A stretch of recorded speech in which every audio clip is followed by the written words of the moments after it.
everyone, this is Grimmy, and recently I reached 69,000 followers on TikTok. So I thought it would be really fun to do a sort of kissing meme template challenge sort of thing, which is what I did. I found a template online and then I asked a bunch of people and I said, hey, suggest to me a ship you want me to draw. I got a couple suggestions from TikTok, some suggestions from a Discord server I'm on, a couple from Twitter, a few from personal friends, and the only requirement was it has to be a My Hero Academia ship and it can't be OCs, save for any characters I've personally used in like one of my fanfics.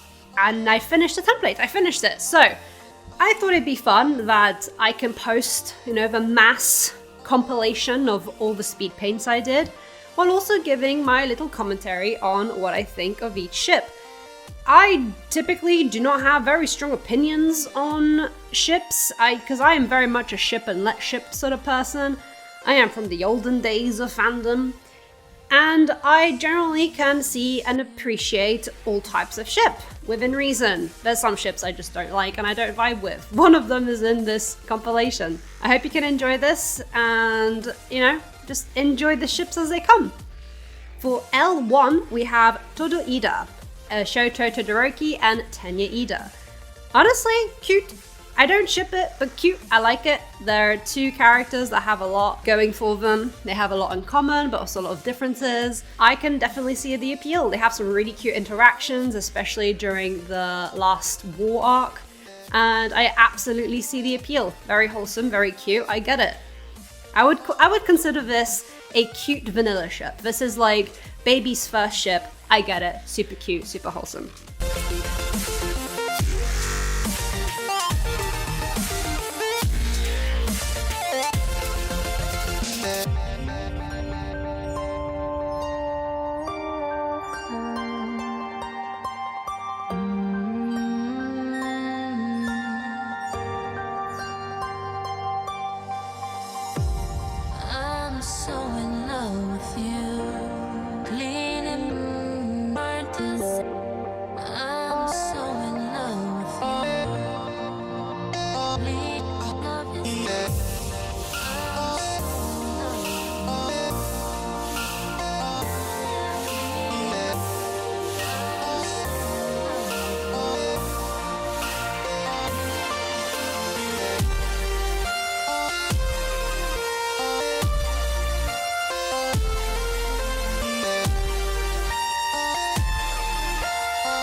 For L2, we're going into something a bit more niche. We've got Sniper Hall, Lady Nagant, and Overhaul. Unless you're going into crack ship territory, there's some characters that just don't have much canon content to work with when it comes to ships.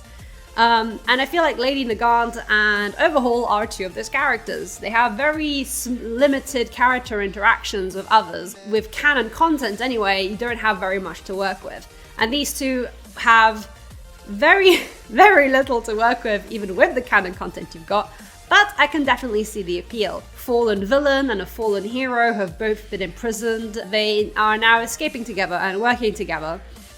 There's definitely some interesting conflicts that can happen. Also, they both got that pretty privilege, which just makes it so fun to ship. It's nice when your two Barbie dolls look pretty and you smack them together. It's nice, it's pretty, it's cool, I get it. Do I ship it? I'm up for it. It's fun. I won't diss it. I like it.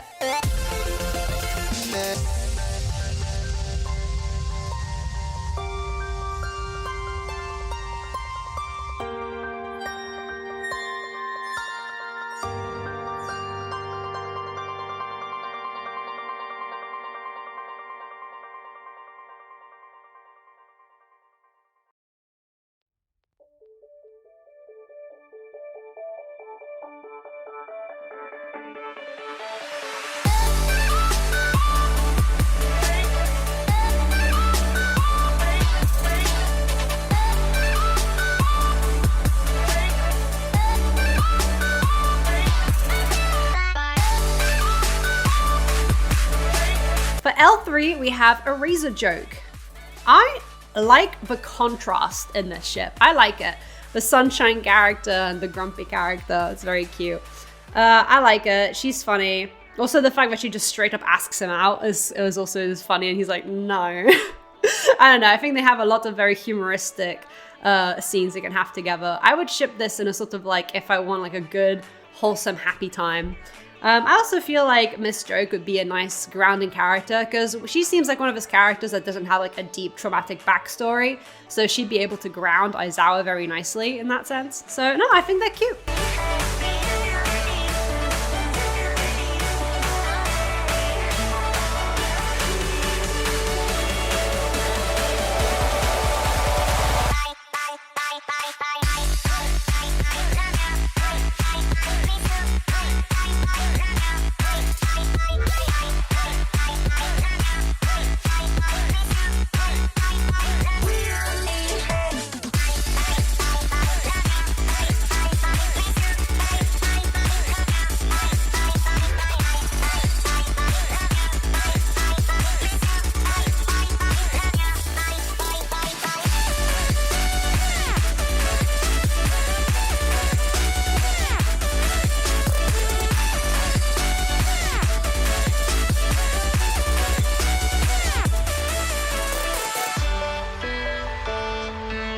For 01, we have Endmite, my personal favorite ship, my OTP, if you will, one true ship. This one I did specifically from my Endmite AU, which is going to be after my Fallen Heroes AU. This is the one I'm working on. So this is another one of my AUs where I've got a it's a canon rewrite, so it's one of those long ones. I love Endmite I just love Endmite as a ship. I just love old men being vulnerable with each other. I gave like a list on Tumblr some time ago, and in this one they're really cute and wholesome together. They're childhood friends and then childhood friends to lovers sort of thing. And also I just want to push my tsundere Enji propaganda, honestly, which is just the thing I love about these two characters, about All Might and Enji, is that they're both big masculine men, but especially when All Might is in his muscular form, but they have a lot of very cute sort of moe character traits, and I think that's really wholesome and makes for, really cute ship.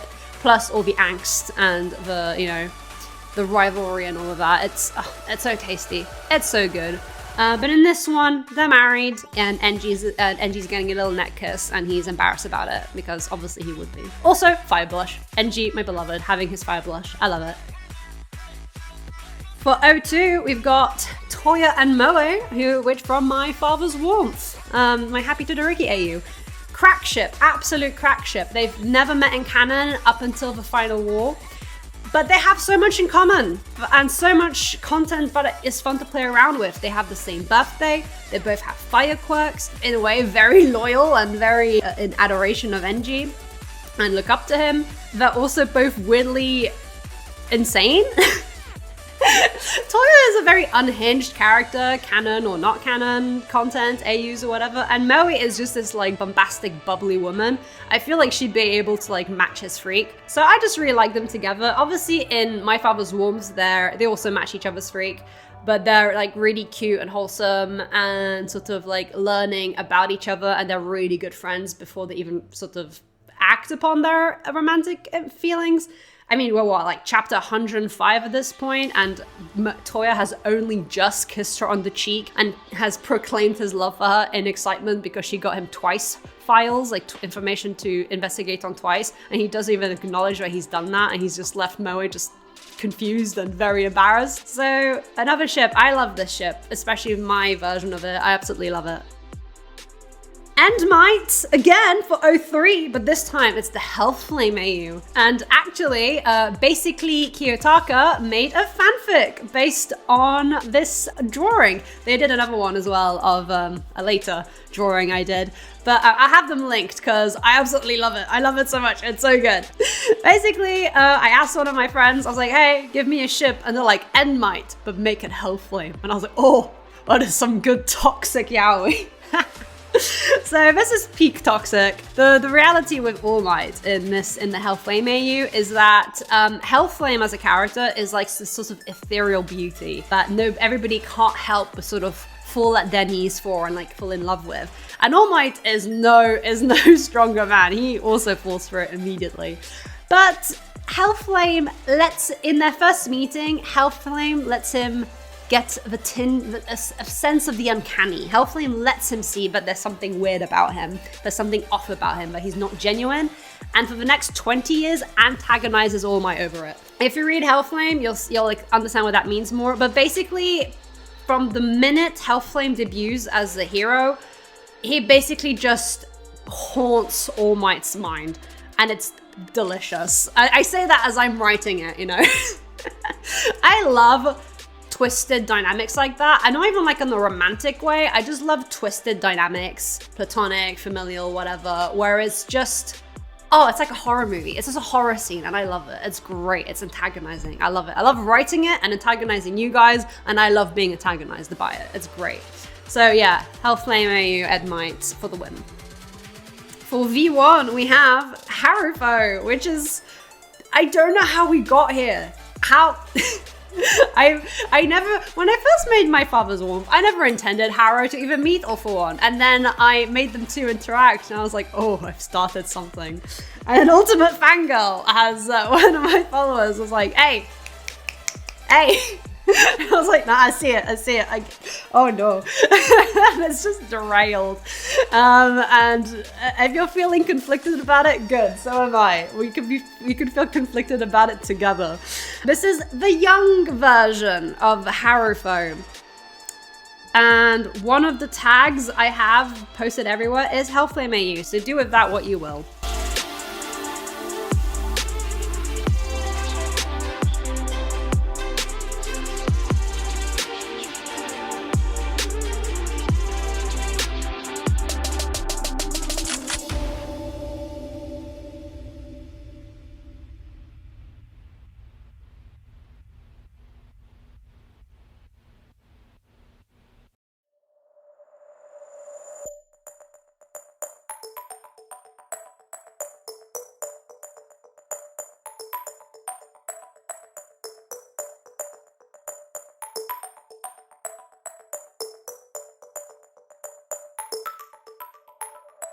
For V2, we have Enray from My Father's Warmth again, NG and Ray.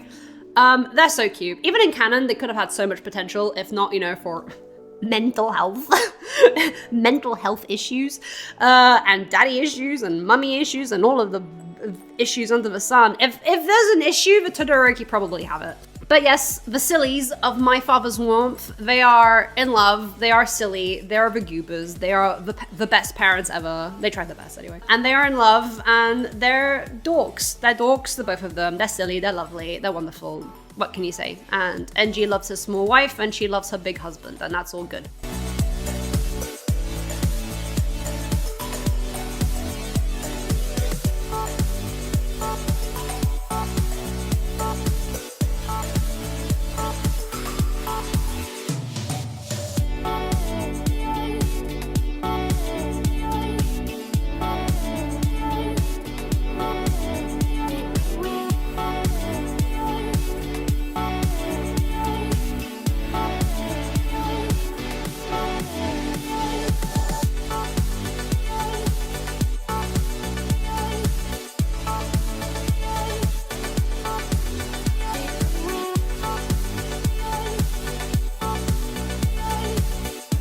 For V3, we have Derby Hawks. Yeah, I don't like this ship.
For E1, we have the most rare pair in the My Hero fandom, Apostro, 041, and Destro. He appeared in a singular panel in the manga and a single frame in the anime, I'm pretty sure. Destro is Re-Destro's ancestor. His fans are loyal. They see in him potential. I have been brought to the light for his potential, and he is a very interesting character, and I shall not diss their grind. Their grind is, I appreciate it, and I respect it, and I enjoy it even. The art that's out there of this guy, of Chikara, freaking awesome, freaking gorgeous. And honestly, I don't hate it. I love it. I kind of love it, actually. I just wish we knew more about Destro, honestly. We knew more about him than just speculation, because I would love to explore his character more. But yeah, no, here he is, Chikara. Cool looking dude, like freaking gorgeous character, actually, freaking gorgeous character design. Guy who's a revolutionist for quirks versus wannabe demon lord. I can see it. I see it. I vibe with it. I get it. Pulls you straight down. Earth from a bird's eye view. You should grow feathers and see this too. When you want to get off the darkest ground, but gravity pulls you straight down.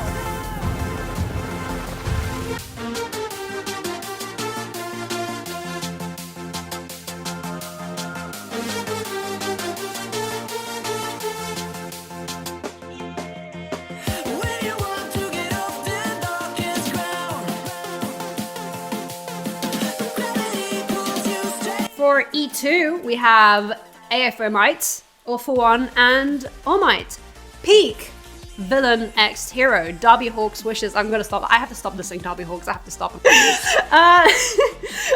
All for One and All Might. Peak toxic yaoi. Absolutely beautiful, gorgeous stuff, gorgeous content. I love them because they're angry old men is always great. It's always very fun. I love it. I vibe with it.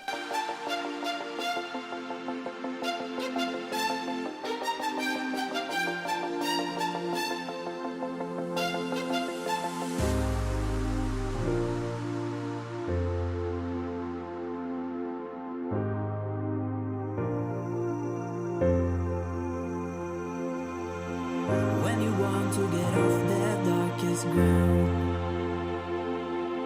but gravity pulls you straight down.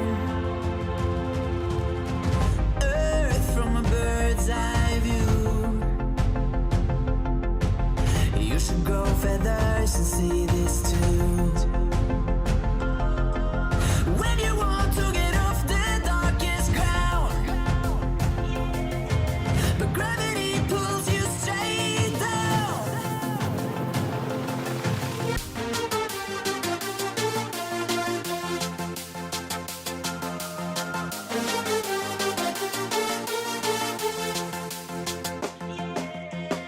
When you want to get off the darkest. E3, we have Endhawks, who have probably the most, in canon, probably the most interesting, healthiest, and most layered dynamic when it comes to, especially among the heroes.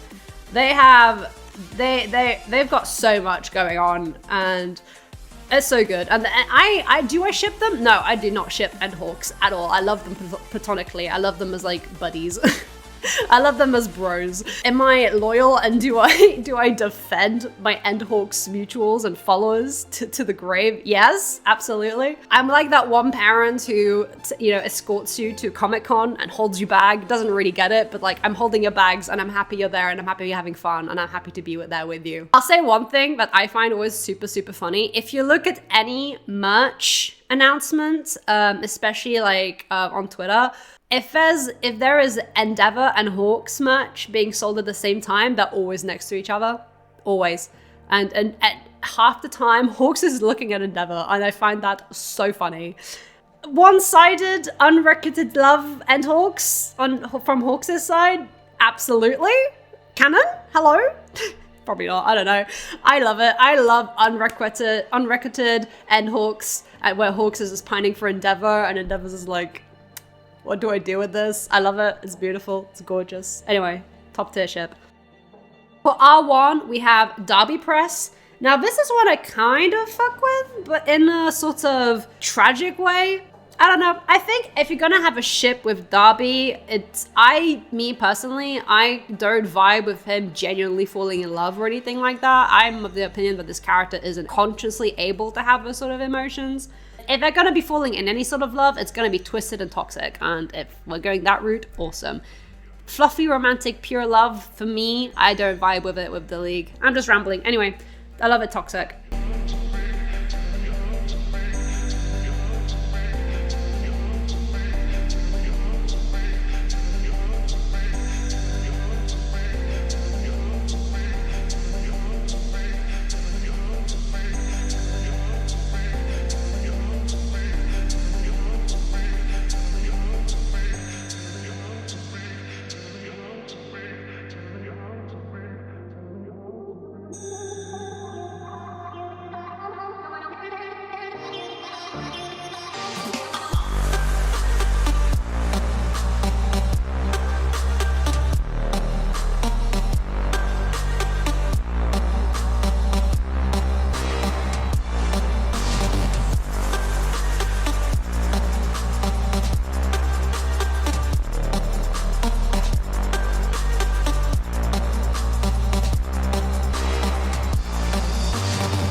R2, we got Incomite. If you want wholesome, Incomite. Deku's biodad just doesn't exist. It's All Might. It's All Might. All Might's the dad. Incomite is canon in my heart. I love them very, very dearly. I drew specifically this one, I drew them older, like in the post-canon and the time skip. We don't see them interacting, but in my heart of hearts, they're at least close, they're at least life partners of some sort, married or not, and I love them dearly, and they're very cute, they're very sweet. You could not find a sweeter duo, honestly. Sweethearts, absolute darlings.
And lastly, we end it on peak, we end it on toxic. We've got Haruo again, this time from My Father's Warmth. That's the first one I actually sketched out, and I just teased everybody with it. I don't think I could ever incorporate this scene in My Father's Warmth. I'm just not going to. I'm not even going to promise it. But Haruo is the sort of guy that can't imagine anybody being interested in him after Akihime, which is his wife, Enji's mother, blah, blah, blah. He can't imagine anybody being interested in him, least of all a Demon Lord or wannabe Demon Lord. So if it ever becomes clear that All For One's got a thing for him, Haruo is just more like, are you sure? He's not even like worried or concerned about, you know, All For One having feelings for him. He's just questioning him. It's like, really? Are you sure about that? Meanwhile, I've got Enji and Toshinori screaming in the background. I'm gonna make some joke TikToks about it soon because I think they're funny. Peak Old Man Yaoi, Ultimate Fangirl and I are like, we're just making content out of this absolute crack ship nobody ever asked for, and I didn't even intend on. Did I think me writing My Father's Warmth I would end up with the ship All For One and Endeavor's dad? No, never. I didn't go out of my way to do that. It just sort of happened. So here we are. In My Father's Warmth, I would say it's obsession on All for One's end, and Haruo is just kind of like, can you stop tormenting my family? Please? And All for One's just like, no, I will not. I'm very excited for, what is it, season 6? Yeah, season 6. I'm very excited for the sort of Around Dark Hero arc, because I've got a juicy moment. I'm planning. Anyway, that was the kissing meme template thing that I was doing for the last whatever how many weeks. That is, now you know why I was drawing characters kissing for like a month. It was for 69,000 followers on TikTok, which, speaking of, if you want to follow me on TikTok, here's my TikTok. Go follow me. You know what the real true ship is? You know what the real canon ship is that I haven't acknowledged? It's actually me and Endeavor. Is he old enough to be my dad? Yeah, but like, he's younger than my actual dad, so it's fine. It's fine, it works. You know, 20-year-old me was about to tap that, so you know what, I think 26-year-old me is absolutely fine. If Hawks can be a thing, I can be a thing. Anyway, bye guys.